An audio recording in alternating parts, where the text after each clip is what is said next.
All right, welcome back to the Event Marketing Show. I'm super excited for this week's episode because our guest this time around has a very unique perspective on the total, event software and virtual event software marketplace. And so I'm very excited to talk to her about changes she sees in that marketplace, what's next for event managers and event marketers. And so without further ado, I'd like to introduce Laura Ramos, who is the principal analyst, the vice president and principal analyst at Forrester. And Laura, it's so good to see you. Thanks, Mike. It's good to be here. Yeah, absolutely. So, I wanted to kind of jump right in and start talking about, unlike some of our other guests, like you have the 360-degree perspective on the marketplace. You're constantly looking at it. So, I wanted to ask first and foremost, how crazy has the shift for event marketers and managers been from a technology perspective over the last, I guess I'd call it 8 months almost. I mean, a year to 8 months. It's been crazy. I mean, as you can well imagine. Sure. We've done research and asked people questions, and undoubtedly it comes back that one of the biggest challenges has been moving from the physical event, format that we've known for 50, 60 years to purely virtual. And it's been a big challenge for a lot of people. Do you see, I see things transitioning back to, in person where, yes. At the turn of the pandemic, I think everyone had their events sort of planned, right? And then the pandemic happens and you have to go virtual. There's no choice in the matter. But now as people are planning for their 2021 and even 2022 events, things are opening back up. And the marketplace is shifting, back again. How do you think that, the technology is going to be able to handle the transition actually back to physical form? What challenges do you think are going to change? Compare sort of like the live event experience to the virtual event experience and maybe even the hybrid, what they'll be able to offer.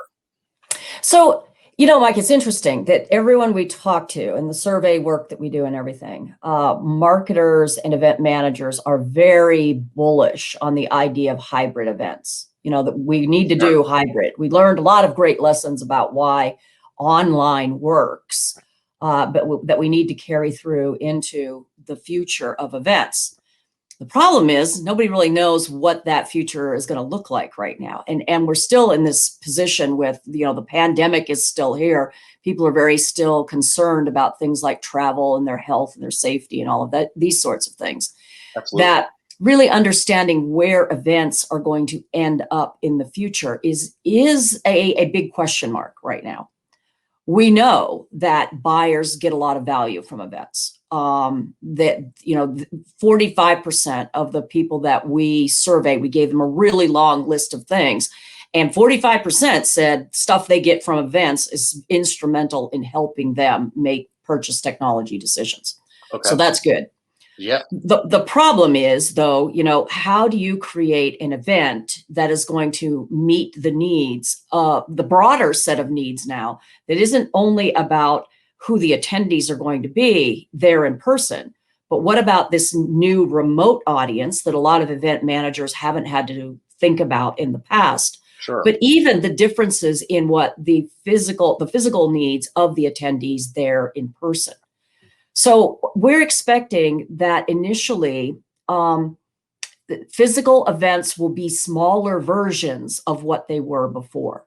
And that where marketers are going to start first, I would say, is in the more intimate event type setting, where you've got maybe 50 to 100 people at the most, as opposed to thousands of people, and then work up from there. Yeah. Do you see event managers and marketing departments when you're talking to them, talking about doing more like series of smaller events, or because previously it would all lead up to, an annual conference or a trade show or, sort of Right. that marquee event that you work towards all year. As part of this transition made them realize that perhaps smaller, more intimate events on a regular schedule, maybe in different geographic locations, is more advantageous? Or I'm just curious as how they're interpreting that shift. Yeah, I think that's part of it. I think that, again, They don't know what they're going to be dealing with, because a lot of this is they don't know how their attendees are going to respond. Because some of them are like, yay, let's go back and do it in person. And others are like, I don't know, everybody should be vaccinated first. You've got that sort of continuum.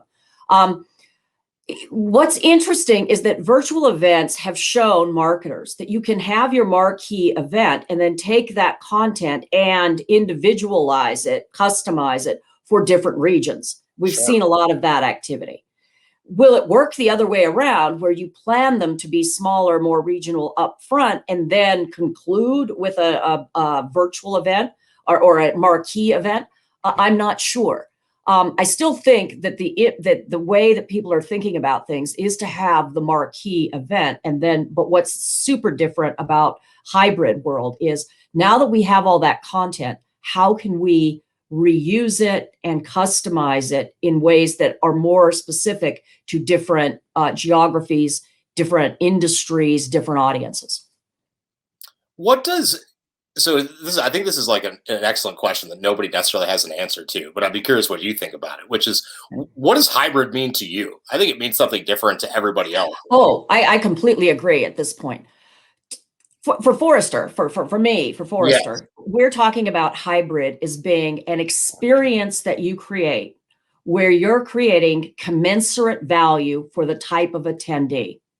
So this means you will have in-person and remote, and even some of the in-person will have a different experience than other in-person attendees.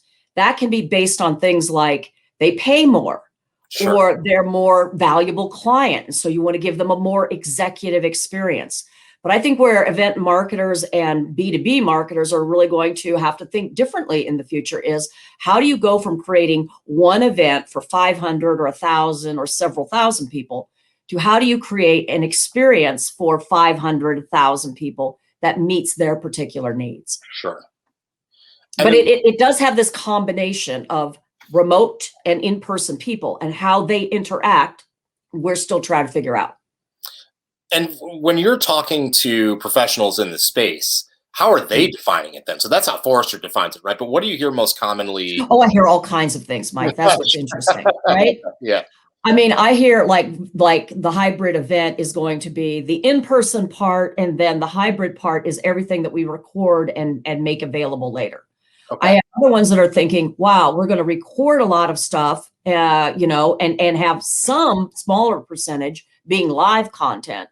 But a lot of it, it's going to be this sort of hybrid delivery of the content. I'm seeing some really interesting venues getting put into production that are like mini studios. Oh, sure. And right, that it can also be geographically dispersed, and that you go from having the main stage with lots of screens on it to say, hey, so-and-so is going to join us now. And you may have two people on stage who are in a panel and one on the screen kind of thing going on. Or even bringing in someone from the audience who is, remote, and having them on screen to ask a question. That kind of setup, I think, is going to become more predominant, and something that event marketers are going to need to think about and incorporate in order to bring these more diverse audiences into their event. How do you think that affects budgeting? So, oh, good Lord. Because that's to your point, right? I mean, if you're talking about a true hybrid experience, it's a level of production that most event managers are not accustomed to. Yeah. Well, Mike, and initially too, so there's 2 points. I do want to get to the idea of the production, but initially, just the idea of bringing in people to do a physical event is going to be more expensive. How so? Right? I mean, think about it. You used to be able to do like 500 people and send them all through a buffet line. Now you're probably going to have to do plated food. Right. And that's going to be more expensive. You're going to have more rooms in order to achieve some sort of physical distancing. So, so how do you still, though, have the excitement and the ability to interact with more physical distancing? And how long will the physical distancing still be required before attendees feel comfortable? There may be a percentage of attendees who don't feel comfortable. And, in the same way, if you think about it, I have some friends who used to do the big productions at Oracle and Microsoft.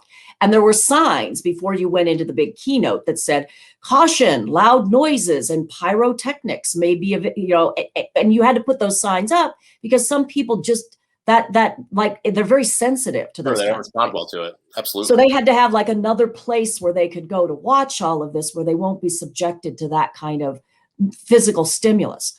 Okay, in the same way, you may need that kind of thing for people who have medical reasons, who have immune system compromises, for example, that keep them from being, in the center of all of the people. So that's one aspect. That's one aspect. Okay, keep going. Another aspect is your sponsors, your exhibitors.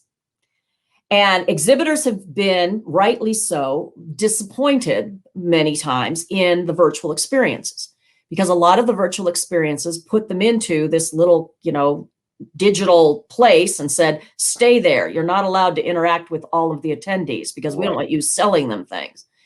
But sponsors and exhibitors can deliver a lot of value without making it be a sales pitch, but they need the opportunity to do that. Sure. So how do you create that? How do you create more one-on-one interactions? How do you create more opportunity for them to deliver content that is valuable to this audience? And give them the opportunity to buy up or buy into those kinds of experiences. And then finally, it's the whole question of production, right? Oh, I'm sorry. You want to say something? No, I did. I wanted to ask you one question about that.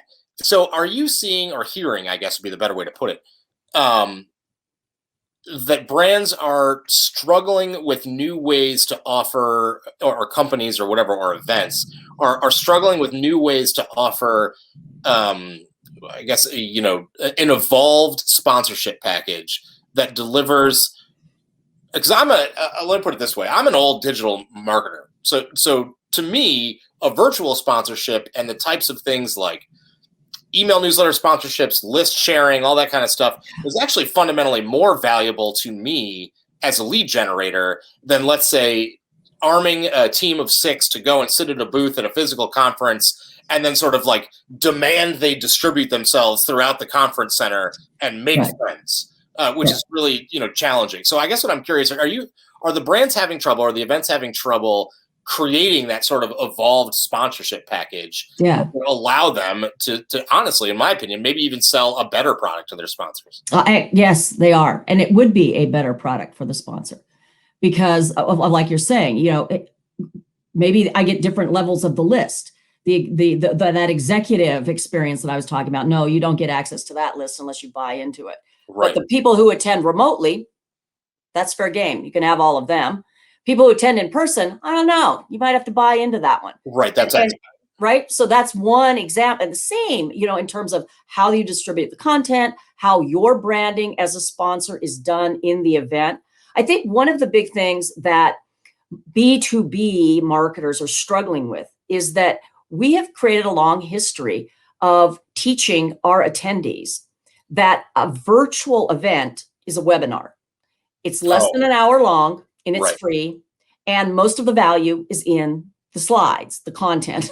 Right. Now with a virtual space, right, you need to differentiate that in valuable ways from the webinar experience. So what is it? Is it longer? Is it more different types of content, more different types of experience, more different types of ways of experiencing interaction with the sponsors, interaction with the speakers? I think the answer to all of this is yes. And that's what marketers have to get smart about in their strategy. Like, why are we doing this? What are we hoping to achieve? And what's the customer attendee experience that we're going to deliver to achieve those goals? Okay, awesome. Okay, so let's go back to the third leg of the stool, which is production from a budgeting perspective. Sure.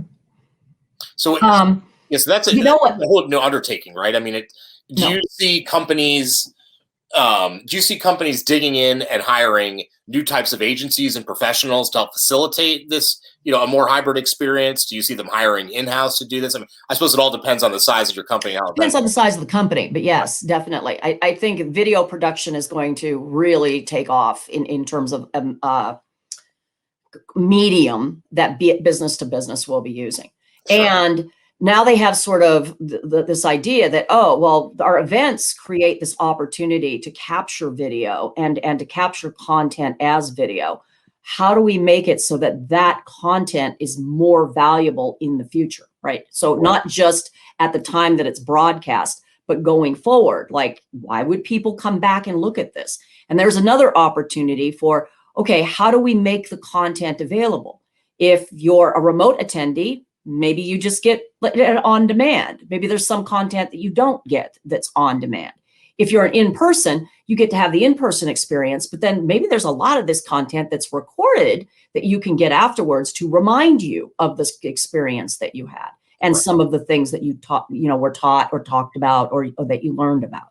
So in this way, I think marketers and event managers need to really think through, how do we want to produce the content, right? And what percentage of what we're delivering is going to be what we call simulive, where part of it is recorded and then you do sort of the Q&A live, or completely recorded, or live, completely live, and then maybe recorded for post-production use.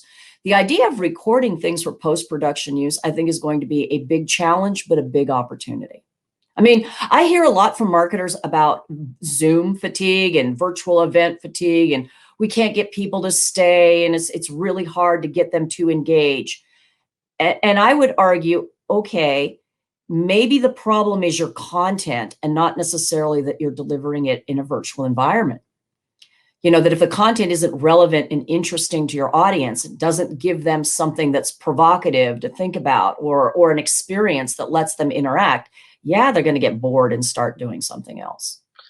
I also think, I totally agree with that, by the way. I also think it's really, this is where, like, we've moved from a B2B marketer's perspective, we've moved into a realm where the behavior or the expected behavior of your audience is more akin to how they would consume entertainment content than necessarily, I guess we'll call it in the past paradigm, marketing or business or professional related content.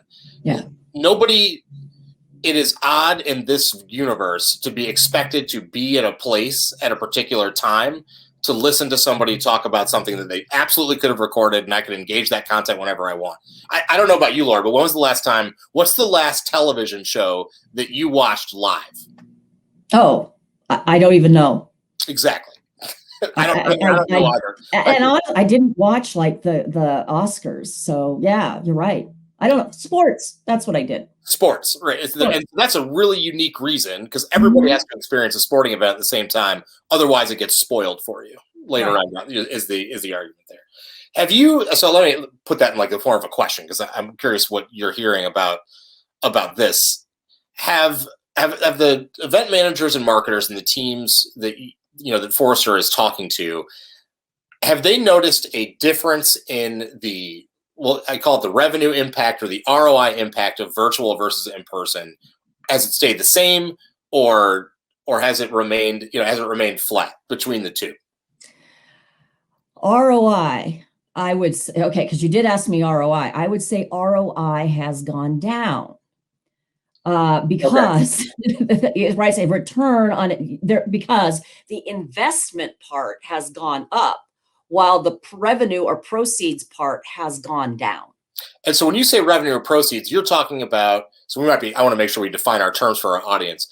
I think what I'm hearing from you is you're talking about the revenue being generated from the event itself. The big corporate event, yes. Okay. So they're having a problem doing that. And I was thinking about it in the opposite terms, which is if I'm a B2B brand and I'm either sponsoring or throwing a free event, by the way, Salesforce does this a ton, or lots of B2B brands do it. I was wondering if they're seeing a downturn or an uptick in ROI from the virtual events versus their physical events. I get why it would be absolutely harder to sell tickets to a virtual event. So your event revenue. Well, let's talk about that for a minute. What are companies doing to bridge that gap? Like, what is your advice to them that says, okay, your physical event generated X amount in revenue and now you're down 20%. How are they going to squeeze that 20% out of their virtual situation? That's that's going to be a challenge. I think, and it's going to be a challenge because there's two things that are happening with virtual events that affect that equation.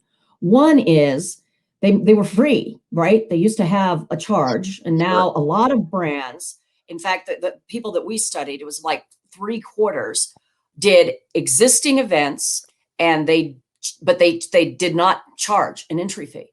Interesting. So all of a sudden they saw their attendance quadruple, double, triple, quadruple. They had many more people attending than they had attend in person, which is great for the brand. And if you pull off a really nice event, you don't have any technical glitches, people get a lot of value out of the content. They come back and look at the content 2 weeks afterwards. Those are all positive things that reinforce the franchise of that particular event. Sure. But now when you go back to physical, you got to start thinking, okay, there should be, we just can't keep having people come for free because then they'll sign up and they'll never come and that sort of thing. Right. You've got to have some skin in the game sort of thing. So how do you price out the event between the different types of physical attendees, which I described earlier, and the different types of virtual attendees, where there may always be a category of virtual attendee that's free, but there may also be a category of virtual attendee who gets to buy into a better experience or a more personalized experience because they've paid some sort of fee. Yeah, I think the personalization aspect of the in-person attendee is what's going to be critical. It's an access question, right? Right. If I pay to come to this event live, then what access do I get? Do I, like a sporting event do I get to sit in the box, or do I get to see the locker room, or whatever? Good analogy, yeah. Whatever the case might be. Okay, that makes a ton of sense. So let me ask you it could be our last question. We're doing okay on time today. So, how is the technology meeting the needs of this new hybrid paradigm? Because if there's one thing that most B2B companies are not, they're not development shops more often than not, and they're not, they don't have engineering resources. And to your point, they're not media companies. So they need help putting on, if you wanted to put on something like the Grammys or the Oscars, as you suggested, which is like a true hybrid event, there's fundamentally two different experiences for in-person and then online or virtual. Do you see the technology meeting the demands of these customers, and how's that changing? And what should they be on the lookout for, I guess, maybe a better question. There is an incredible amount of opportunity for technology to create better experiences in this marketplace. And that technology is going to come from a lot of different areas. The first place, I think, is, a lot of the technology that was built for events was built for event managers, not for the audience. So it's helping them do things like, how do I register all of my attendees? How do I manage my speakers? How do I manage my agenda? When it comes to the technology, most of the technology platforms are doing a pretty good job at that. Right. Where they're struggling. Okay. And then some of them are doing a really good job at sort of the video side of things, whether it's live or recorded or all of that, because that's another place that a lot of these people coming into this market have a history in being able to do. I think where they're struggling is on the interactive side of things. And when we did our survey of the reference customers who participated in the Forrester Wave, which is our technology evaluation research that we do, the majority of them said that interactivity was really important for engagement, but that most of them also felt that this was an area that their vendors can improve. Okay. Okay, and so, and again, I'm looking at this saying, if you're going to have webinars, have webinars. If you're going to have virtual events, there needs to be something that distinguishes that experience from the webinar event, so that you can say things like, it's more valuable for you to pay me money to come to my virtual event as opposed to go to my webinar, which is for free. Right. Right, and I think over time, we're going to see these two types of experiences become one. So that two things happen. One is that at the time of the event, there's a gradation of the types of experiences you can have. And that the event itself doesn't just happen during a period of time, but there's experiences that happen before, during, and afterwards that make the content and the experience more enduring than just the idea of a 2 to 4 to 5 day event. Yeah, that makes sense. I think, and how much of the, the 2 to 3 to 4 or 5 day event is going to be, I mean, that's expensive to put on. It is. And there are certain things though that it really makes sense to do. I mean, think about if you do a certification or training and people Sure. have to come and get that done, right? That's a really important reason to have the physical part of the event. I think the other thing though that marketers have to think about is their brand, especially B2B, that how brand and customer experience are so intertwined. And if you're going to create a memorable customer experience, what better way is there to do that than with a physical event? Because people go to events to socialize, right? Well, to get away. To get away. To Yeah, have a serendipitous experience that they know they're not going to have in the office. Totally. And I think people will still want that. Will they want it at the grand scale that we used to have? I don't know. And why I don't know is because it's just, right now you just look across just the United States. There's so many different levels of people coming, social distancing or not social distancing, Sure. using masks, not using masks.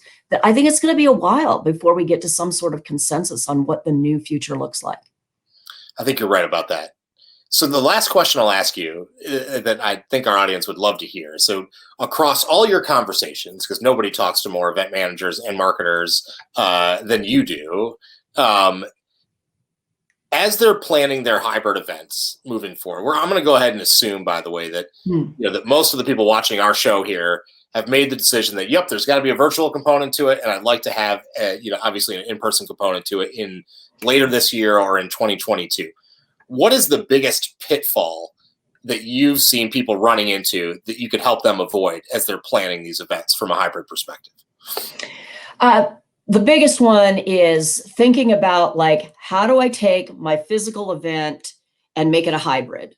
Like, what technology am I going to add to it to do something different? And instead, I think they really need to think about the attendee experience. Like, let's go back to first principles. Why are you doing the event?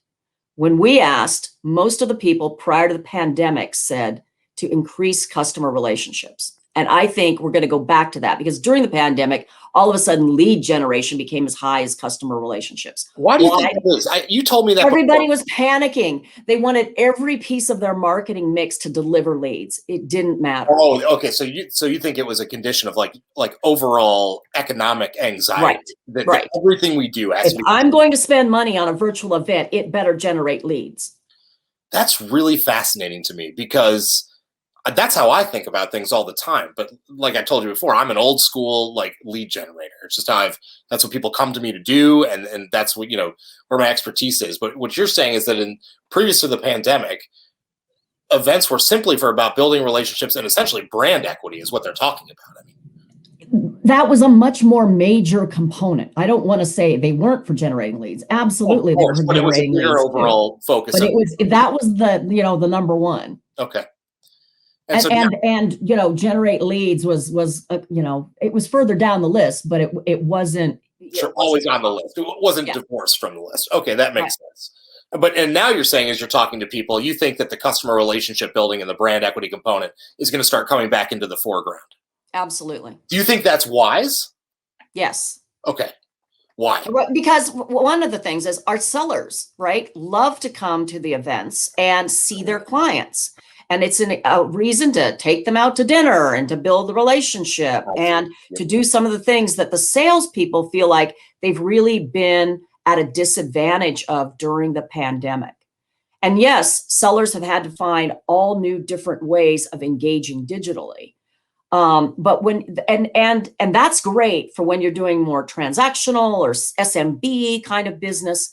When it comes to the enterprise, you still need to cultivate relationships in these accounts, if for no other reason that they will introduce you to other parts of those accounts and create more upsell, cross-sell opportunities for you to investigate. So sellers do need the ability to engage one-on-one with their accounts, and the events are a great way of doing that. Okay, awesome. So to wrap things up, tell our audience where they can find Forrester's research, what's up, what's coming next as you continue to examine this marketplace, anything that you'd want to share with them to keep them in the know. Absolutely. So Forrester clients, of course, have different access to our research than anyone, who isn't a client. Sure. But there are a couple of blog posts that I have available on the site, which you can find. So if you search for me and you search for virtual events, they'll come up, and they give you a lot of good information to kind of think through these things. Okay, great. So, that's just go to www.forrester.com and you can search through the blogs and find things there as well. But, we'll search make for my name. The blogs in the show notes, so they won't have to go hunting for Perfect. It. We'll do the legwork, do that, so to speak. Awesome. All right, great. And where can people find you if they wanted to, ask you questions on LinkedIn or tweet at you or something? Oh, yeah. lramos@forrester.com or at Laura Ramos. That's my email and my Twitter. Awesome. Laura, thank you so much for joining us today. I really appreciated the conversation, and it's so nice to have such a, I guess I'd call it a global perspective on one of the wildest and, sort of like craziest times for any industry I've ever encountered. All right, Mike, thank you so much. It's been my pleasure. All right, we'll talk to you soon. Well, thanks, everybody. That does it for this episode of the Event Marketing Show. I'll be super excited for our next episode coming up, which actually I'd have to check the show notes to see what's coming up live. If you have questions for Laura or any questions for us, please email them in or drop them up to us on LinkedIn, and we'll be sure to get back to you. And until next time, have a great week.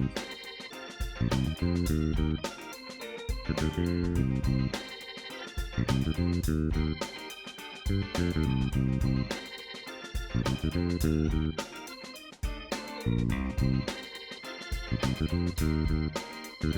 you.